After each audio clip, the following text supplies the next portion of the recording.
thought I'd do a video on my art course that I did at college, because I've actually been asked by my art teacher the other day to do a little video to summarise. We'll go through my sketchbooks of the ones I've got at home and just explain them, like through the process of completing a project within the course. So the first book that I have with me, like chronologically, would be this one, which is a fish project. We started with like a mind map, exploring different ways we could go, natural forms, exploring colour, the details, the size and the shapes.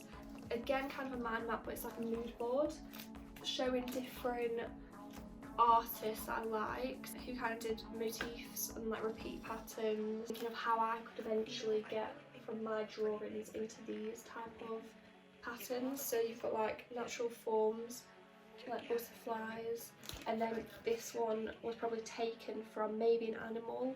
We always do about 6 to 10, depending on what the project is, of drawing pages from the first week or two. I started with an oil painting, and I think I chose oil paints because I just finished a project which I did on architecture, which I included a lot of oil paints, which was quite a new concept for me because I don't usually explore oil paints because I find them quite difficult, but I was quite enjoying them still, so I continued that into this project. And I also did a charcoal, and these were all fishes that I drew from my photo shoot that I went to. It's like World of Water, like an aquarium, had a few fish tanks, and I could get really cool pictures. So they say take as many pictures as you can, and then you can select a small few to actually draw. So then I did this oil painting here as well. I like to pair my paintings together, obviously a blue theme on this double page spread. I find it looks good visually. You don't have to do all great work around the book, it can vary. The longer time you spend on some drawings or paintings or whatever it is, isn't actually always going to be your best work. It's more about experimenting. So then after that we move into like the weeks where we start trialing, testing different methods. For this one it was a printing project where we actually researched different printing methods. We didn't manage to explore all of them. You can present it however you like, obviously, but it's more about the research. My research page are obviously going to be a lot different to my friends because it depends what websites you're using and how far you look into each individual like point. And then we move on to which I find a bit more interesting research, and this is like artist research. So again, because it was a printing project, this was Marimekko, I think you pronounce it, and that's just some of the prints. That's how I presented the pages.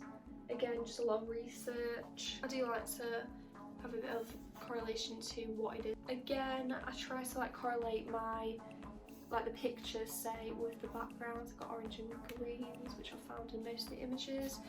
Oh yeah, this was quite a cool visit we did.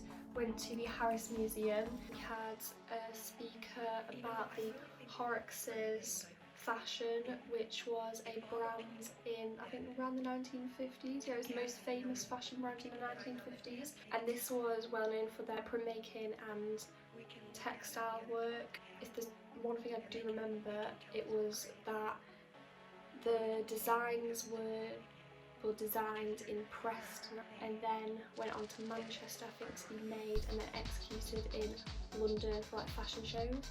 But I found that trip quite interesting because we got to look at the archives, some of the women's actual sketchbooks, which were kind of like scrapbooks because they had bits of fabric in and the drawings. So it's an interesting way to look at how people executed their artwork back then and how we do it now, which is quite similar. Like, it's all about the process. We usually go on at least one trip each project, or maybe one or two. Moved on to more in detail into one of the printing methods, which was monoprinting. We did this in the first year, so a lot of us were familiar with it. I find it one of the most easy ways to create art in just printing, drawing, like with ink. So here's where I did some stitching on the sewing machine, because I'd just done, well, I was still doing at that point, my EPQ, which was on like fashion. So obviously I was quite familiar with the sewing machine at that point, whereas I thought may as well just use it in my art course as well. So at this point I think it's good to mention that whilst this is a printing project, we were heading in the direction of, like, the brief was basically to make a like design print for, well, it could have been sportswear, like menswear or women's wear. Obviously going through the whole project with this in mind, through the printing and stuff, but this is where it becomes a bit more like digitalised.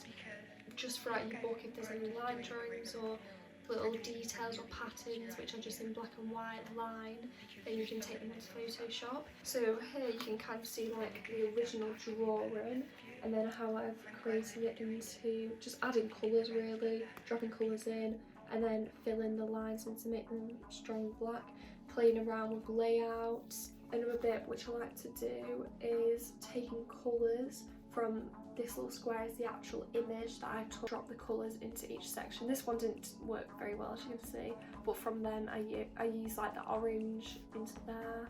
And then using the same outline, I created these, and I obviously just positioned them in different ways and created a repeat pattern. The whole thing's very experimental, but here you're directing, focusing on the end result as well, because it's more insight.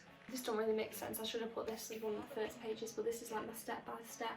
So at this point we're moving into dye sublimation and dispersed dye, which is basically the prints that we did through like the line drawings even, and a mixture of prints in Photoshop. It's all kind of coming together nicely. So in this book, another book, I did a page on the process of dispersed dye, so loss of rose, and that's more, not necessarily the process, but more, actually yeah it was going through each one, which I like labelled 1, 2, 3, etc. from a sheet that I did, like a bigger sheet, which will be at college at the moment, talking through each one. Dispersed dye, and this is just a bit of a mixture of both. This is still dispersed, not necessarily the final products, but like I quite like some of the excess ink bits, the dye sublimation piece here, and then this would be, oh yeah, so this would have been a bit of a drawing sheet. Moving on to the like fashion side of it, so whilst that's going on, we're also starting to draw our fashion designs. Basically I went for like drawing women's fashion wear, like dresses and stuff. I called this page adaptation. For instance, I've taken this little top part from the fishtail, which kind of makes it into like a butterfly shape. Then these are the scales and like details from like obviously a bigger image, probably a fin, whilst this is like a silhouette of kind of like the fish's tail. Then we have these two pages, linear patterns.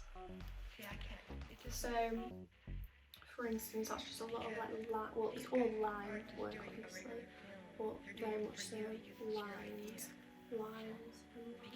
and then patterns. So this is taken again, you've got some scales, again like the detail and the fishes, the silhouettes. So I really liked these, I don't lie, and they're like jackets, a bit different to the dresses obviously. So a puff jacket, which is in using like silhouettes of the shape, another puffer jacket here, and then this would be like a top with like a mesh, obviously like a mesh like representing the nets, like fishing nets, and then these are a bit more like ball gown dresses. Yeah, skipping a bit forwards because like I said, the fashion element, the fashion designs were in the process whilst we were finishing off the dispersed dye and the dye sublimation. So these are the fashion designs that I created using the drawings that I've shown there, but also with like the prints that I created through dye sublimation and disperse dye. So that's obviously the drawings, and then just placing a bit of my work behind. It takes a bit of time to position how you want, and then for this one I've taken out this colour and placed it on the jeans, and then obviously the text needs to go with it on what you've been doing. So then the final stages within this book anyway, I'll produce like a bigger sheet, like I said, massive sheets with all my work on the fashion designs in bigger form, and maybe like kind of like a mind map. And then this was my evaluation, just kind of summing up everything that I did throughout the project. You usually have to do like a certain word count, but it's not too bad because the sheet that you get given talks you through it, and you should be able to write a lot about your work. It shouldn't be a hard task because you should know all the ins and outs of your projects. No, I don't want to hear that. I don't want to hear that.